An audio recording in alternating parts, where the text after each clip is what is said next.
ছবি যেন বলে দেয় অনেক কিছু, একেবারে মুখ দেখা দেখি বন্ধ, এমনই যেন অবস্থা সূর্যা কুমার ও সালমান আঘার।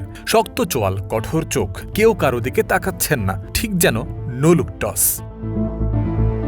দুই ক্যাপ্টেনের এমন অঙ্গভঙ্গি আর অভিব্যক্তি দেখে আন্দাজ করাই গিয়েছিল কি হতে চলেছে পরের কিছু মুহূর্তে। অবাক করা কিছু নয়, এবারও হ্যান্ডশেক করলেন না সূর্যা কুমার যাদব এবং সালমান আঘা।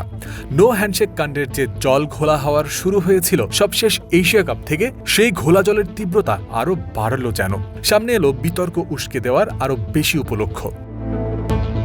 দিন শেষে ভারত পাকিস্তানের মধ্যে এক হ্যান্ডশেক ছাড়া হচ্ছে সবই। কত আলোচনা সমালোচনার পর ভারতের বিপক্ষে খেলতে পাকিস্তানকে রাজি করালো আইসিসি। এই ম্যাচকে ঘিরে আনুষঙ্গিক সব রকম ব্যবসা এগিয়ে চলেছে দেদারসে।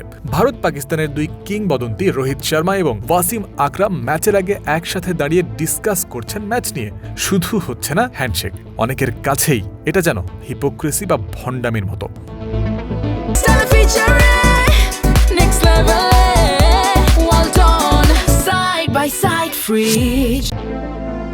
চিরপ্রতিদ্বন্দ্বী দেশের অধিনায়কের সাথে যে হাত মেলাবেন না ভারতের ক্যাপ্টেন, সেই সম্ভাবনা বোঝা গিয়েছিল আগের দিনই। শনিবার সংবাদ সম্মেলনে এই সংক্রান্ত প্রশ্ন করা হলে অনেকটাই এড়িয়ে গিয়েছিলেন সূর্যা। বলেছিলেন, 24 ঘন্টা অপেক্ষা করে যান, আমরা এখানে ক্রিকেট খেলতে এসেছি, ভালো ক্রিকেট খেলাই লক্ষ্য।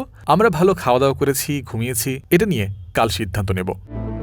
একই প্রশ্ন শোনার পর সালমান আঘা যে উত্তর দিয়েছিলেন, ঠিক সেটাই করলেন পাক ক্যাপ্টেনও। আশা করছি ম্যাচটা ভালো মনোভাব নিয়ে খেলা হবে। ভারতীয় দল যদি হাত মেলাতে চায়, কাল সেটা দেখে ঠিক করব আমরা কি করব। এখন দেখার অপেক্ষা, নো হ্যান্ডশেকের রেশ যায় আর কত দূর।